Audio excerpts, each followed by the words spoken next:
नमस्कार, the daily show में आपका स्वागत है। मैं हूं आपका मित्र साथी हमदर्द मुकेश कुमार।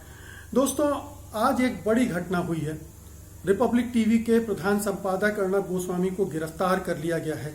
वैसे तो किसी पत्रकार की गिरफ्तारी कोई बड़ी घटना नहीं होनी चाहिए, लेकिन हम सब जानते हैं कि अर्णब गोस्वामी जिस तरह के पत्रकार हैं और जिस तरह से उन्हें मोदी सरकार का, संघ परिवार का संरक्षण मिला हुआ है, समर्थन मिला हुआ है, उसको देखते हुए उनकी गिरफ्तारी एक आश्चर्यजनक खबर है। इसके पहले अर्णब गोस्वामी लगातार बार बार बच जाते थे, क्योंकि केंद्र सरकार उनके ऊपर अपनी जो छतरी तान कर बैठी हुई है उसमें कोई उन पर हाथ डालने से घबराता था, या हाथ डालता भी था तो उसके बचाव के लिए दूसरी एजेंसियां आ जाती थीं और वो बच निकलते थे। कभी सुप्रीम कोर्ट ने भी उनको ये बचाव का रास्ता दे दिया था। लेकिन इस बार महाराष्ट्र की पुलिस ने घेरेबंदी थोड़ी ज़बरदस्त तरीके से की, और जाहिर है कि जिस तरह से उनकी गिरफ्तारी की गई, इसकी शायद कल्पना, इसका अनुमान केंद्र सरकार को नहीं रहा होगा।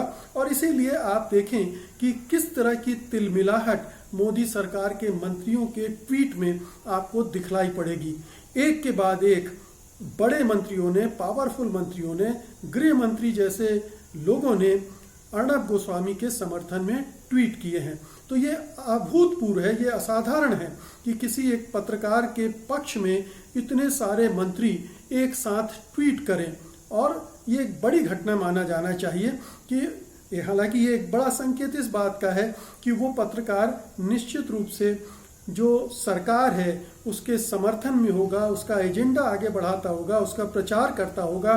वो सरकार ऐसे पत्रकार को, अर्णब गोस्वामी को, अपने लिए बहुत महत्वपूर्ण मानती होगी और उन्हें अपनी विचारधारा से, अपने कार्यक्रमों से, अपनी नीतियों से जुड़ा हुआ महसूस करती होंगी। इसलिए बार बार बचाती रही हैं, और इस बार न बचा पाने का मलाल उनको है, और इसीलिए उनके ट्वीट बहुत तीखे रहे हैं।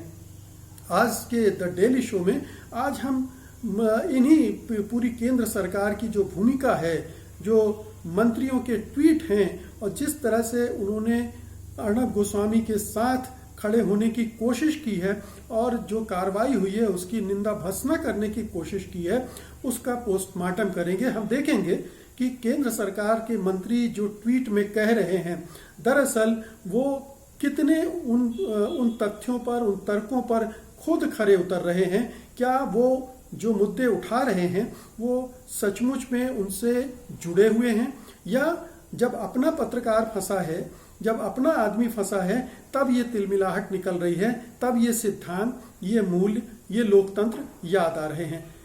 लेकिन उसके पहले आपसे एक गुजारिश ये है कि हम सब देख रहे हैं कि गोदी मीडिया, अर्णब गोस्वामी की हम बात कर ही रहे हैं, कि किस तरह से खबरों को तोड़ता मरोड़ता है, किस तरह से एजेंडा सेट करता है, किस तरह से सरकारों के भूपू बनकर काम करता है।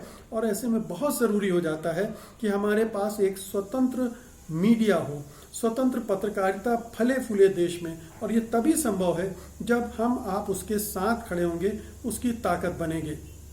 सत्य हिंदी की सदस्यता योजना इसी दिशा में एक बड़ा कदम है। इसमें आर्थिक योगदान देकर आप स्वतंत्र पत्रकारिता को मजबूत बना सकते हैं। इसके लिए इस वीडियो के साथ दिए गए डिस्क्रिप्शन में जाइए, उसमें एक लिंक है, उसको क्लिक कीजिए। जब आप क्लिक करेंगे तो सदस्यता योजना का पूरा ब्यौरा आपके सामने आ जाएगा और आप उसमें से अपने लिए मनचाही सदस्यता चुन सकेंगे। हमें उम्मीद है कि गोदी मीडिया के बरक्स, अर्णब गोस्वामी ब्रांड की पत्रकारिता के बरक्स, एक स्वतंत्र पत्रकारिता को आगे बढ़ाने के लिए आपका सहयोग, आपका समर्थन, आपका प्रोत्साहन सत्य हिंदी को जरूर मिलेगा। तो वापस लौटते हैं मुद्दे पर कि आखिरकार अर्णब गोस्वामी के पक्ष में मोदी सरकार क्यों उतर आई है, और जो मुद्दे, जो सिद्धांत वो बघार रही है, क्या वो उस पर खुद खरी उतरती है। अब देखिए कि मैं पहले आपको कुछ ट्वीट बता देता हूं कि किसने क्या क्या ट्वीट किए हैं, उसके बाद फिर हम एक एक करके उनका पोस्टमार्टम करेंगे। अब जैसे गृह मंत्री ने कहा है कि ये एक उनको इमरजेंसी की याद आ गई है, और ये चौथा स्तंभ पर हमला है, और कांग्रेस और जो उसके सहयोगी दल हैं उनको इस घटना पर शर्मसार होना चाहिए। अब देखिए कि कि क्या ये सचमुच में लोकतंत्र पर हमला है, चौथे खंभे पर हमला है, क्या इमरजेंसी की याद इस घटना से आ गई है। इमरजेंसी की याद तो पिछले 6 सालों से देश की जनता कर रही है। आपके शासन के वजह से लगातार आपने प्रेस पर हमले किए हैं, आपने जो लोगों की मौलिक अधिकार हैं उन पर हमले किए हैं, प्रतिरोध और विरोध की आवाज को दबाने के लिए हमले किए हैं, और उसकी वजह से हम सब जानते हैं कि लोकतंत्र कितना सिमट गया है। चौथा खंभा एक तरह से गोदी मीडिया में तब्दील हो गया है। आपने गोदी मीडिया को नाथने के लिए, गोदी मीडिया को कमजोर करने के लिए, उसे पालतू बनाने के लिए आपने हर हथकंडा अपनाया है। साम दाम दंड भेद सब कुछ किया है, और इसी वजह से हमारा मीडिया अब स्वतंत्र तो है ही नहीं, तो उसकी स्वतंत्रता की बात करना बेमानी है।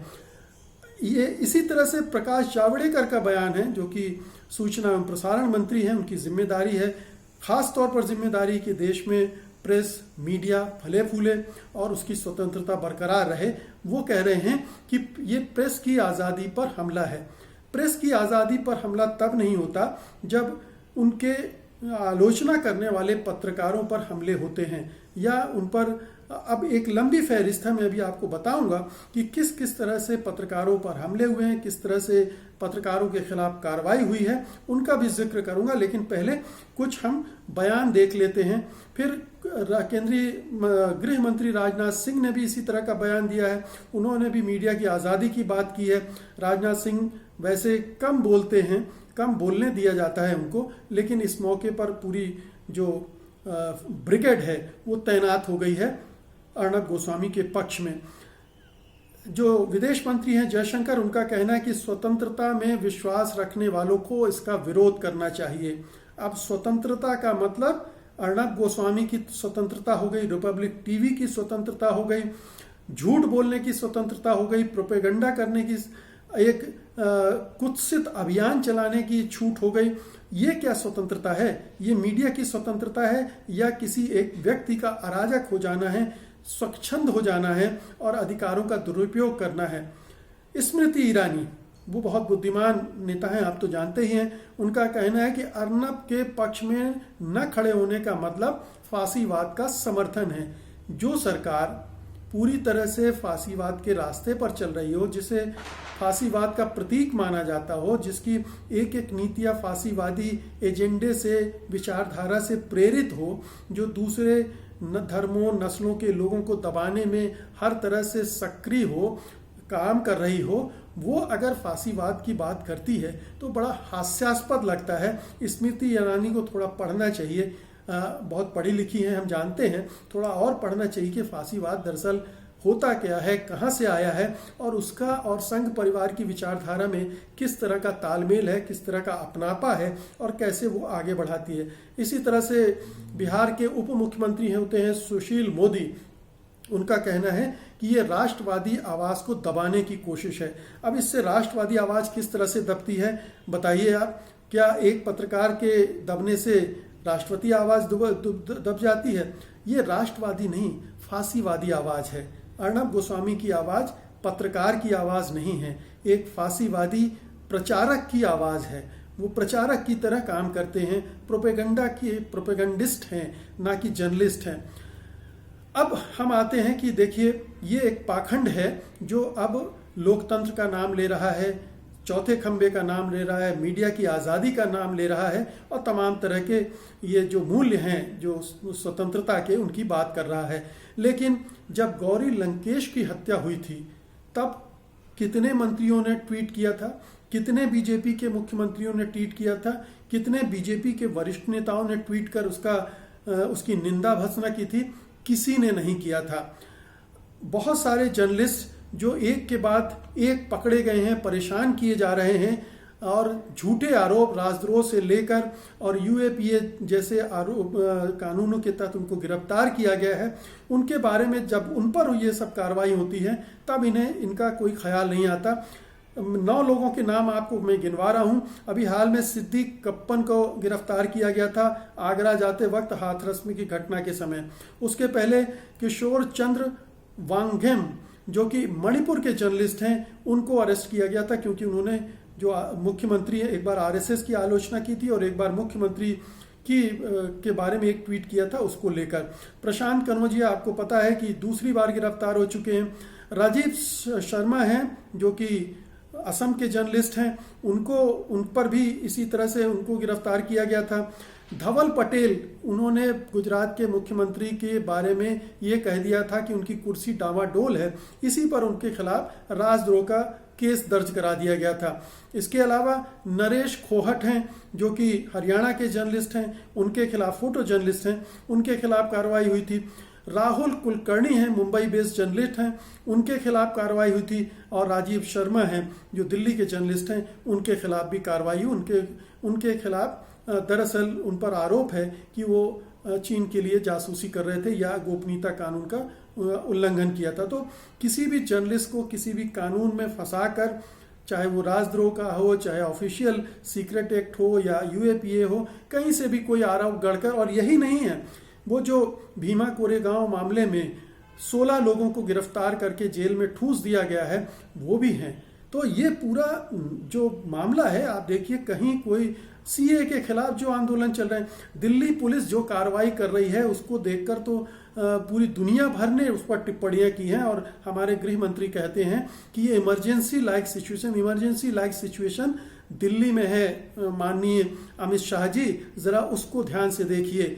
आप उत्तर प्रदेश में देखिए किस तरह से योगी सरकार काम कर रही है, किस तरह से वो जो विरोध करने वाले हैं, प्रतिरोध करने वाले हैं, उनको दबाने की कोशिश कर रही है। तो एक फांसीवादी सोच वाली सरकार, ये महाराष्ट्र की सरकार को फांसीवादी कह रही है, प्रेस की आज़ादी पर हमला करने वाली कह रही है। इसमें कितना बड़ा पाखंड है, कितना बड़ा ढोंग है, ये आप समझ सकते हैं। तो गौरी लंकेश की हत्या हो, दाभोलकर की हत्या हो, पानेसर की हत्या हो, इतने सारे महत्वपूर्ण, कलबुर्गी की हत्या हो, इनकी हत्याएं हुई, तब भी इनके कानों में जू नहीं रहेंगी।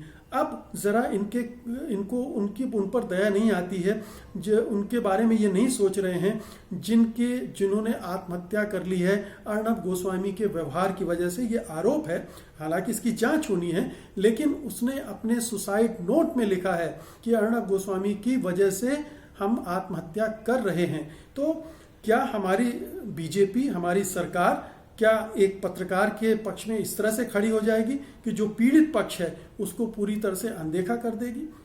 साफ बात है कि ये ढोंग है, अपने आदमी को बचाना है, अपने प्रोपेगंडा जो कर रहे हैं वो दिन रात, जो सरकार के लिए काम कर रहे हैं, जो संघ परिवार के लिए काम कर रहे हैं अर्णब गोस्वामी, ऐसे व्यक्ति को बचाना वो अपना धर्म समझते हैं और उसके लिए ये आड़ ली जा रही है, ये आवरण, ये मुखौटा पहने जा रहे हैं कि हम ये प्रेस की आज़ादी पर हमला है। तो सरासर झूठ है, इसके छलावे में नहीं आना चाहिए, धोखे में नहीं आना चाहिए। और अर्णब गोस्वामी के खिलाफ जो कुछ भी हो रहा है वो कानून को अपने ढंग से करने देना चाहिए।